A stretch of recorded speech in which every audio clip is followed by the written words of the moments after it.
Exploration. Backtracking. That one locked door that haunts you for 3 hours.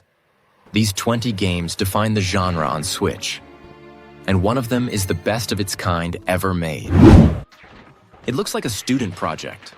Monochrome pixel art, a cat in a mech suit, no voice acting, runtime under 3 hours.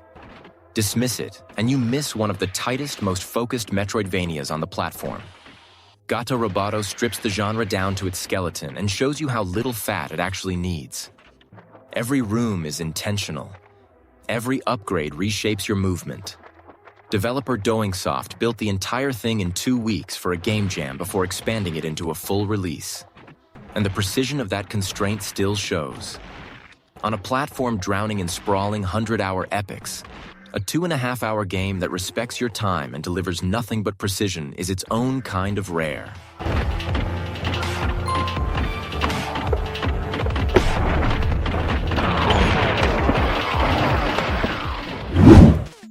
In 2004, one developer, Daisuke Pixel Amaya, working alone in his spare time for 5 years, released a freeware game that would go on to define independent game development.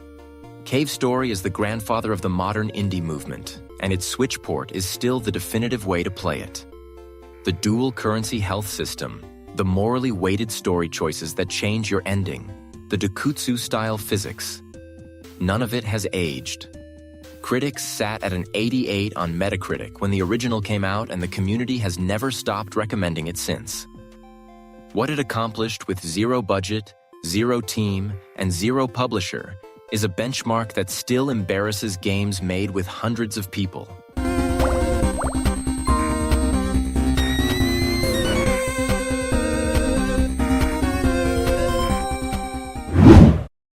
The first SteamWorld Dig was a proof of concept. This one is a masterwork refinement. Image and Form took every good idea from the original and built an entirely new structure around it. More biomes, smarter upgrades, a proper story with stakes, and a traversal system that evolves from simple drilling to something that starts feeling like movement acrobatics. The game sits at an 89 on Metacritic, but the number that matters more is the playtime. Most people finish it in 7 to 9 hours, and almost nobody puts it down midway. It is one of the rare short games that feels genuinely complete. Every hour earns its place.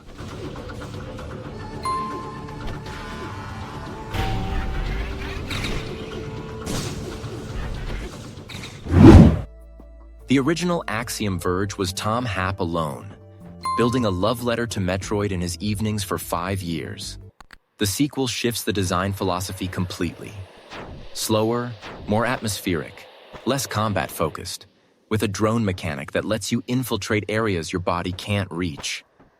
Half the audience loved it. Half wanted the original back. Both camps agree it's doing something the first game wasn't. It's genuinely weird in the way early experimental games were weird, before everything had a genre template to follow. It rewards players who explore without a waypoint telling them where to go, and punishes those who don't. The Switch is where a lot of people discovered both games, and the pair of them together represent one solo developer's entire creative evolution across a decade.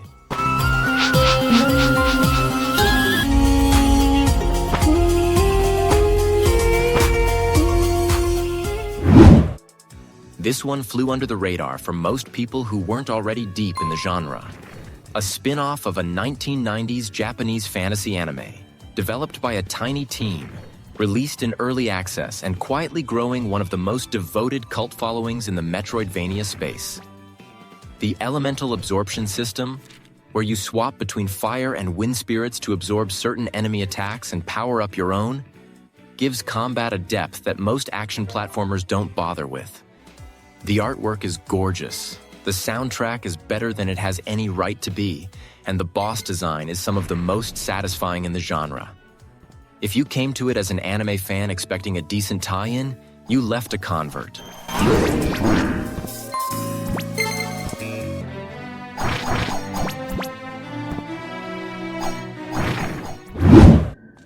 Hollow Knight comparisons come fast with this one, and they're mostly fair. Post-apocalyptic insect world, fluid animation, deliberate progression, boss fights that demand patience. But Haiku the Robot earns its own space. The setting is a ruined mechanical world where a small robot navigates derelict factories and corrupted systems.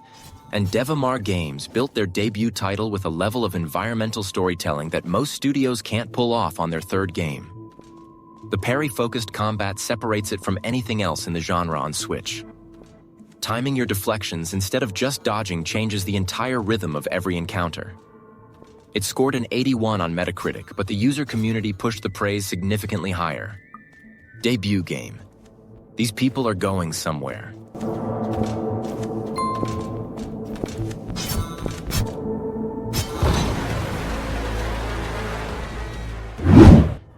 Four games into the Momodora series, Ardine finally had a budget and used it to turn everything that made the earlier games special into something polished and complete. Moonlit Farewell is the finale of a story that started in 2010 with a Flash game, and it sticks the landing. The combat is precise, almost rhythmic. It rewards players who learn enemy patterns and punishes those who button mash, but never crosses into cruelty. The soundtrack is the best the series has produced. The art direction, the gentle melancholy of the world, the shortness and density of the experience. This is a game that knows exactly what it wants to be and doesn't waste a single room proving it. An 86 on Metacritic. Well deserved.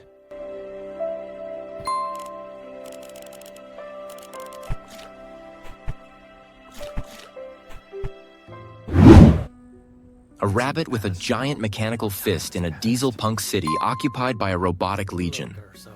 This is not the most artistically subtle game on this list. It is also one of the most technically impressive Metroidvanias on Switch. Developed by Chinese studio Tai Games, it runs on a custom-built engine that produces lighting and environmental detail usually reserved for games 3 times its budget.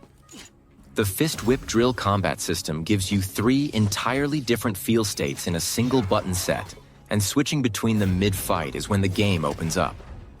Critically, it didn't set the world on fire. A 75 on Metacritic is underselling the experience. But the player community found it, and it quietly became one of the genre's more recommended hidden gems. The City of Torch alone is worth the price of admission.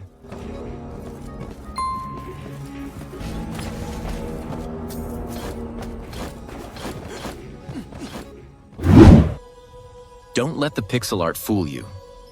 Retro Forge put a Souls-like combat skeleton inside a Metroidvania structure, and the result is genuinely demanding. The kind of game where you feel the improvement in your own hands over 10 hours of play. 3 classes with meaningfully different playstyles, handcrafted level design that rewards curiosity, and boss fights built to test the mechanics the game teaches you rather than just test your patience. The Switch version had rough edges at launch that patches addressed, but the community that stuck with it became vocal advocates. It doesn't compromise. It doesn't hold your hand. For a certain kind of player, the kind who reads this list and already knows what genre they're in, that is exactly the point.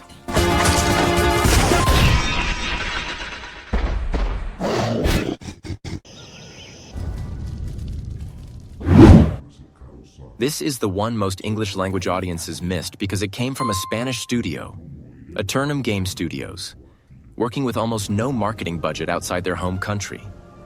The scale is the first thing that hits. Dozens of hours of content, a world that keeps expanding when you think you've seen it all, a difficulty curve that starts punishing and escalates from there. The movement system, grappling hooks, wall runs, momentum-based platforming, is the most technically demanding traversal in any game on this list. It asks more of your hands than almost anything in the genre. Some players love that. Some players tap out. Both reactions are completely legitimate.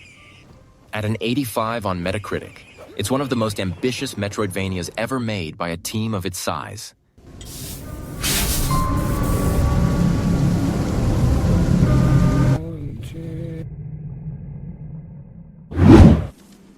Billy Basso spent 7 years building this alone.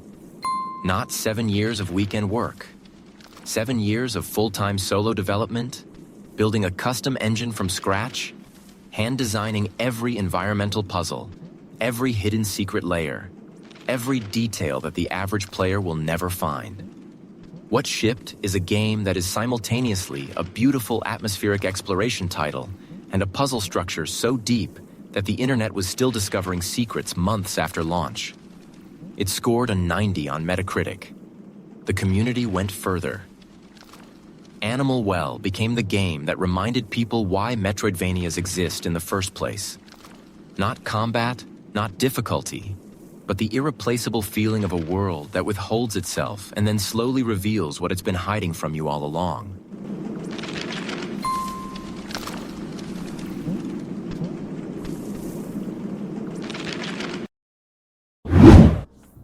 Few games in the genre are as atmospheric. Set in a rain-soaked kingdom where every living thing has turned into a wraith, you play as a girl who can only fight using the spirits of the knights and monsters she defeats, binding them as allies, combining their abilities, making her arsenal entirely a history of everything the world has lost. The combat system is built around that framework. Every boss you defeat becomes a tool you carry forward.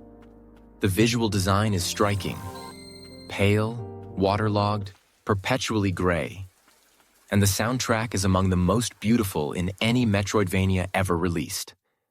It earned an 82 on Metacritic and one of the highest user ratings in the genre. Binary Haze Interactive released this as their first game. That is not a small achievement.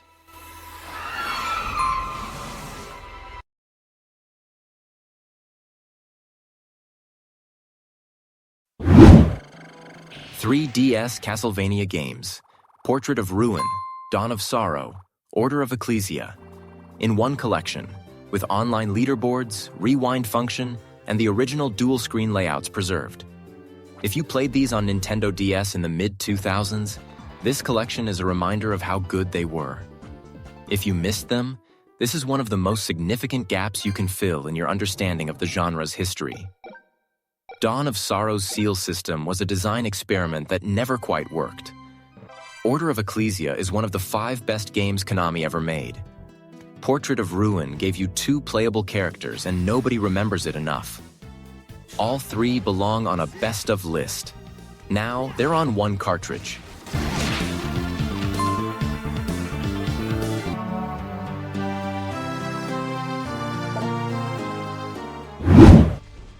The first Blasphemous was a melee-focused gothic nightmare set in a world of Catholic guilt made literal. The sequel expanded the combat into a 3-weapon system: sword, flail, and mea culpa. Each with distinct movesets and upgrade trees, each capable of solving different environmental puzzles. The Spanish team at the Game Kitchen made a sequel that is more mechanically generous than its predecessor, while keeping every gram of the visual dread that made the original matter. The pixel art is some of the finest ever produced. Every frame handcrafted to look like a painting. The 82 on Metacritic doesn't tell the whole story. The community reception was warmer, and the quality of life improvements over the first game make this the better starting point for newcomers.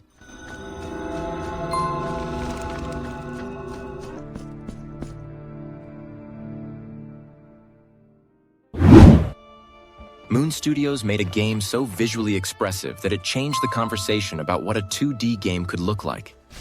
Every environment is painted in light. The musical score swells in direct response to your movement. The escape sequences, where the level becomes a chase and you survive on reflex alone, are some of the most intense platforming in any game, console or otherwise. The story is slight. The runtime is short. The difficulty spikes sharply at points the game doesn't warn you about. None of that changes what it accomplished. Sitting at an 88 on Metacritic for its Switch release, Ori and the Blind Forest is the proof of concept that led to its sequel. And the sequel made good on every promise the original made.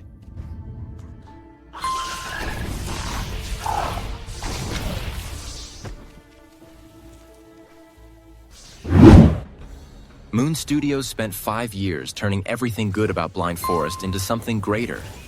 The movement system in Will of the Wisps is one of the finest ever designed in a 2D game. Fluid, expressive, layered in ways that take 10 hours to fully understand. The combat was rebuilt from scratch. The world is larger, more varied, with more emotional weight in each environment. A 93 on Metacritic made it one of the highest-rated games of its release year, and the user community has never disputed the ranking. I've played this twice and still find new things to admire in the level design. The final sequence is the best finale in any Metroidvania on this list, and I'm including the game at number 1 when I say that.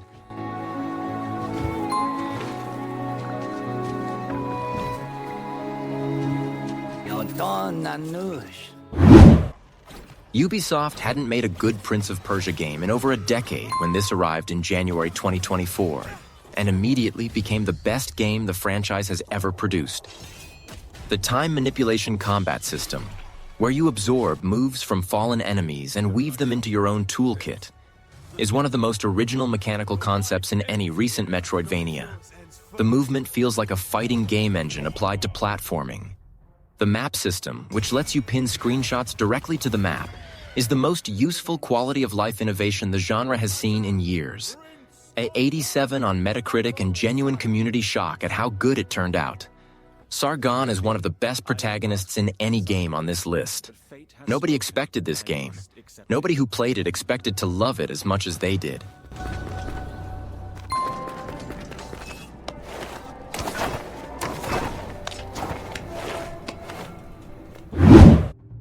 Motion Twin built a game that fuses roguelite and Metroidvania at a structural level, not a surface level, where runs build toward permanent progression, where every death teaches something, where the combat speed is so high and the feedback so satisfying that starting over feels like a reward rather than a setback. The 91 on Metacritic is one of the genre's highest. The update cadence over 5 years post-launch, including the return to Castlevania crossover DLC, turned it into one of the most content-rich games on the platform. Every weapon combination creates a different playstyle. Every run is different. Dead Cells is one of the few games on this list that I've returned to 3 separate times across 3 separate years and found something new in each time. That's not a common thing.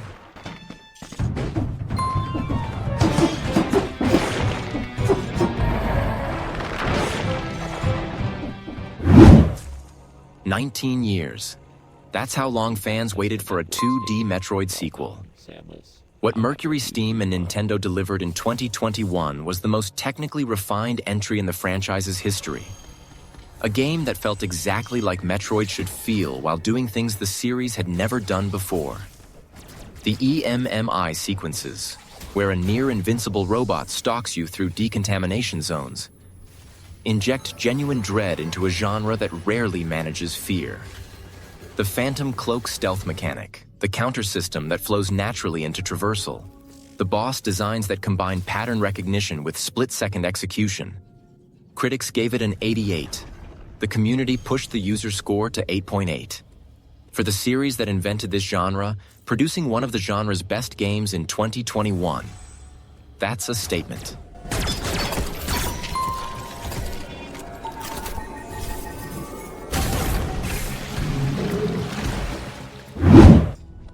Team Cherry, 3 people, 5 years, one of the greatest games ever made. The world of Hallownest is so fully realized, every zone with its own aesthetic, lore, music, and emotional register, that the fact it came from a team smaller than most studio break rooms is genuinely difficult to believe. The combat is precise without being punishing. The boss fights are masterclasses in escalation. The lore is embedded in the environment rather than handed to you in dialogue dumps, which means the people who dig into it find something genuinely worth finding. Sitting at a 90 on Metacritic with a user score of 9.0, it is the highest-rated game on this list by community consensus, and one of the highest-rated Switch games of any genre. I've played it 3 times. I'll play it again. There is no better Metroidvania on Nintendo Switch, and very few games of any kind that match what this does.